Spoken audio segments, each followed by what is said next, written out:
देखिए, टैरिफ जो है ये हमारे फॉरेन पॉलिसी जो है वो किस तरह से इस विषय पे ट्रंप सरकार से बात करते हैं कि हमारे व्यापारियों को परेशानी ना हो।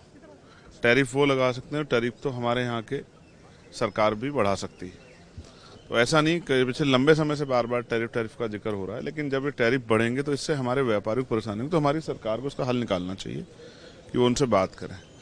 रही बात, आपने कहा कि एक तरफ अमेरिका कह रहा है कि वो हमारे अच्छे दोस्त हैं, दूसरी तरफ वो एडी चोटी का जोड़ लगा रहे हैं नीचा दिखाने के लिए, बार बार ये कह के कि मैंने युद्ध विराम करा है। कल ही हमारी पार्लियामेंट में इस बात पे चर्चा हुई है। प्रधानमंत्री जी ने कहा है कि हमने उनसे कोई बात नहीं की, विदेश मंत्री ने भी इस बात को जो है दोहराया है कि हमारी बात ही नहीं उनसे हुई है। लेकिन बार बार ट्रंप का यह कहना, तो आप मैं समझो कि वो हमारे दोस्त नहीं है।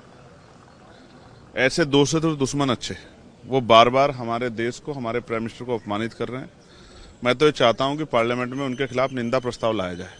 जिस तरह से बार बार वो इस बात को कहकर कि मैंने, कभी वो ट्रेड का नाम देते हैं कि व्यापार का हवाला देके मैंने रुकवाया, कभी वो कहते हैं कि मैं पाकिस्तान का धन्यवाद करता हूं। उन्होंने बुला के कहा भी कि भाई पाकिस्तान का धन्यवाद, उन्होंने युद्ध रोक दिया। असल बात ये है, मैंने ये पार्लियामेंट में भी कही थी कि हमसे कहीं ना कहीं चूक हुई है, हमें किसी की बातों में नहीं आना था, और ये असली मौका था कि हम पीओके वापस ले लेते।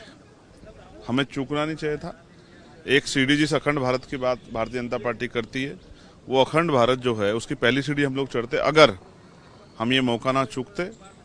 और जो कंडीशन बनी थी, जिस तरह से हमारे देश के सम्मानित जो है नागरिकों को हमला हुआ पहलगांव में, उनकी जान गई, और फिर सीज फायर कर पाकिस्तान उल्लंघन किया, हमें जरूरत थी देश चारा ठोस कदम उठाया जाए और पीओके वापस लिया जाए। इससे अच्छा मौका शायद दोबारा नहीं आता, लेकिन हम उनकी बातों में आए, या कहिए कि हम बेवकूफ़ बने, हम ठगे गए उन पे दोबारा से भरोसा करके। और इससे मुझे तकलीफ ये है कि हम अपने देश के नागरिकों को और देश की सेना के जवानों के जीवन को खतरे में डाल रहे हैं। हमें ऐसा खतरा लेना चाहिए। हमें तत्काल जो है सख्त कदम उठाने चाहिए थे, लेकिन अब ठीक है, जो हो गया हो गया। युद्ध किसी भी देश के लिए अच्छा नहीं है।